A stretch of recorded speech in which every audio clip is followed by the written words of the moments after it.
This is all of your available cards that you can have. So if you don't want them, you can turn some off. Hello folks, welcome to Netcruzer. This is my 2022 Nissan Frontier Pro-4X. The top trim of this vehicle, and it has the proximity door sensors. And you just hit it once to open the driver door. You hit it again within 30 seconds to open up the rear doors. The door locks are very quiet.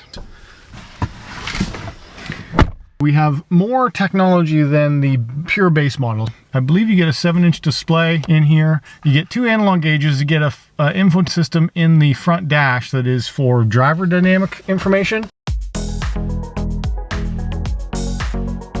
And then we have the typical infotainment screen here. Front collision alert, automatic high beams, the outside temperature. It automatically reads road signs, so it told me that the last road that I was on was an 80-kilometer-an-hour road. Distance till empty, 574 kilometers distance till empty, while I have 3/4 of a tank. And this is the automatic lane departure warning. This vehicle has hydraulic steering, so it will not automatically keep you in the lane, but it will warn you when you leave a lane. So it has a haptic feedback motor that will shake the steering wheel when you out of a lane. First of all, we're going to go through this infotainment screen here. I just hit enter on this button, which brought up this display. This is your up, down, left, right controls, and then enter is pressing it. On this screen here, but then you have audio underneath it. So even though it's the same way you press the buttons, you just have to get used to that. This one here is the automatic voice recognition. This one here is the telephone call, radar assisted cruise control distance.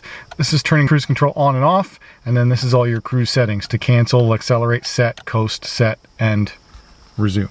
In here, we have fuel economy. I was towing a trailer, so my average fuel economy is 12.6, but the best I've ever done is an 8.1. So I'm going to press left, and that takes me to Sirius XM radio. It just tells me what preset it on. It does not give me any of this information. Pretty much there's no data that flows between this and this. It's very separate. So I'm going to go over to the next screen here. I'm just pressing right on this arrow, and this is the compass. Pressing right again, speed sign limit. It just tells you what the last speed sign it read was. Right again, this is driving aids. From here you can see that I have forward collision on, blind spot monitoring on, and lane departure warning on. Pressing right again, this is my current tire pressures, which are not showing because the ignition isn't fully on, the car's not running. And this is where you actually control the settings. So after the settings screen, you have a speed indicator. After that, we have the off-road settings, which gives you your pitch and angle, and actually has your steering angle as well when you're off-roading, which is a really cool mode. And right of that, we have 2 auxiliary gauge screens. We have battery voltage, and then we have water temperature and oil temperature. Then you have a driving status display. So since my last reset, I've driven 8 hours and 51 minutes, which seems wrong actually. I thought I've driven more than that for summaries.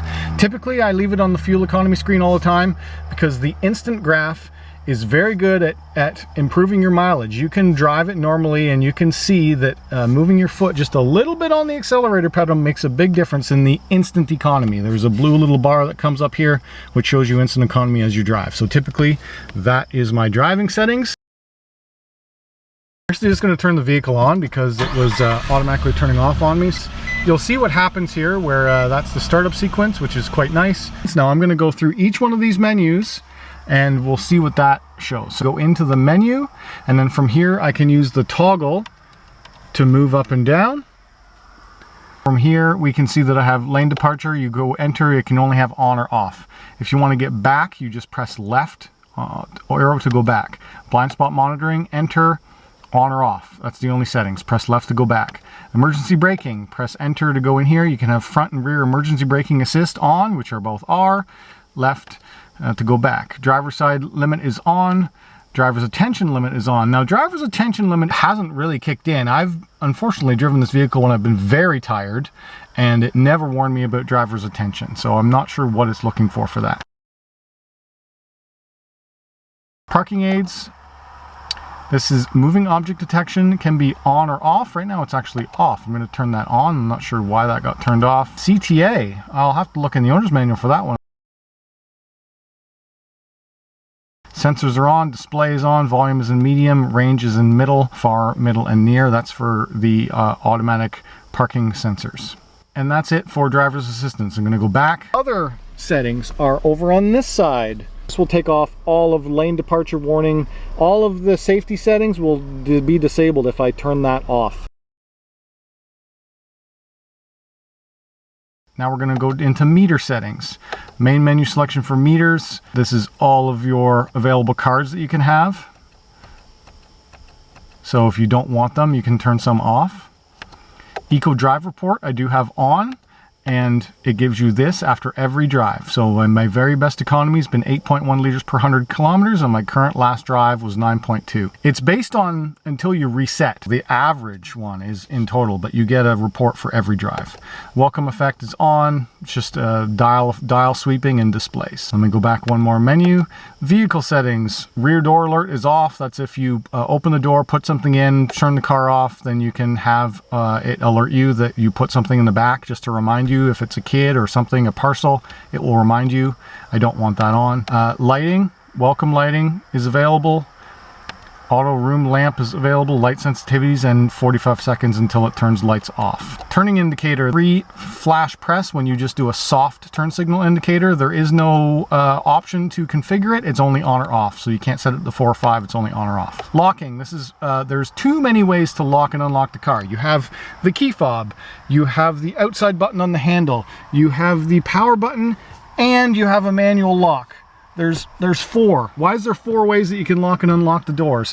It's too many. The vehicle can get confused sometimes. So you have I door key lock, you can turn on or off. Selective unlock, you can turn on or off. I do not like that it honked back. That is typically on by default. And auto unlock when you shift into park. There's probably other options for that. You can have it auto unlock when you... Also, it has the automatic rundown protection for when it detects the battery. It's pretty aggressive at wanting to turn off when the vehicle's not running, but I don't want to have the engine running right now. All right, let me go back again, try and get through these settings. Wipers, speed dependent wipers are currently not on. I thought they would have been. Headlamps are on. Wipers intermittent, low and high. Headlamps are always on, so there's all those settings available as well. I'm going to go back one screen. Alerts, timer alerts. I guess that's a driving timer. I've never used it. Navigation, if you want a navigation alert on or off, I've never used it. I will turn it on. I'll see what it does. Phone alert, mail alerts are all on. Maintenance reminders, oil and filter reminder. You can set reminders for that. I'm not sure why it hasn't been done. I have taken it in for a service, maybe because the engine is not running, but you can set different indicators for all of those items. Units, this is where, since I'm in Canada, I typically want to have pressures in pounds per square inch and mileage in kilometers, but you can set all this to imperial or metric based on your preferences. Languages can be English or all the different French or Spanish, and then factory reset all your settings. And that is all of the screens that are available. The only special mode that this vehicle has is tow haul mode. That is a button that's above this flanking row of buttons on the left side of the steering wheel. So tow haul mode just puts a little tow indicator in the dash. That's the only way to know if it's on or off. Your cluster brightness, this screen brightness is selectable from these hard buttons here, down or up. Typically I run it around mid-level brightness. And then trip reset is the only other button that's over here. I press trip, it cycles through from A to B to C. So this is all the kilometers are on the vehicle. I press it again. That's how long since I've fueled. Here is how long since I've done an oil change. That's my choice on how I'm choosing to run my odometer. Press it again to go back to the full odometer view. If you want to reset it, you press and hold. Also, for the fuel economy, if I wanted to get rid of that 12.6 because it's too high because I towed a trailer and really want to get my average rolling around, I would have to press and hold enter on this screen and it will reset my fuel economy settings. The only other thing we haven't gone into is cruise control and headlights and wipers, which is all selectable from the stocks. It's a little bit dark in here to go through that, but it's fairly intuitive, as most other vehicles are. You turn on and off the wipers from you know, pressing the levers to how the direction that you need them to be. You can set your intermittent levels. On this side is headlight settings. I always have them on auto with fogs I have on, but sometimes I have them off. I just want to have it on auto. Auto also means that automatic headlight beams are always on all the time, and you tell that from this indicator here. If I press forward on my lights, that's high beams. If I press forward, that's automatic high beams on. On is me manually doing high beams and low beams, and you do not get an automatic option. Third option is all lights on, high beam, low beam, right? So the only way to get automatic headlights, and the typical way you're gonna run it, is you always have your lights on auto. Forward on the stock, you're gonna have automatic headlights on, and you just are gonna leave it like that way forever. Pretty much. You're pretty much always gonna leave your stock in that forward position all the time. Automatic headlights are going to be on. You're not going to have to worry about your lights. The only thing I didn't get into was radar assisted cruise control. Very similar to how the Volkswagen is, where you can set your distance by the button on the right hand side of the steering wheel, which is right here. When you turn it on, you are in radar assisted cruise control mode, as it shows you from that indicator up at the top there, and you can set your distance from this button here, and that's how you set your distance of the car in front of you. Cruise on without radar assisted cruise control, you press and hold the on button for 3 seconds, and now we're in traditional cruise control mode, which it shows you from that indicator up at the top there. So that's traditional cruise control mode. That means that the distance markers no longer function, doesn't do anything. Use cruise in a traditional manner. You can do it on this truck, which is cool. I cannot do that on my Volkswagen. I only have radar assisted cruise control in the Volkswagen.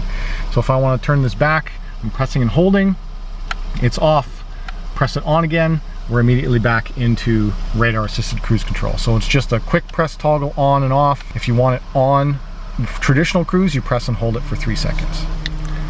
All right, I believe that's everything I wanted to go over on my new Nissan 2022 Nissan Frontier Pro-4X. If you enjoyed this video, hit that like button. If you're new on here, subscribe. If you want to talk to me, leave a comment down below.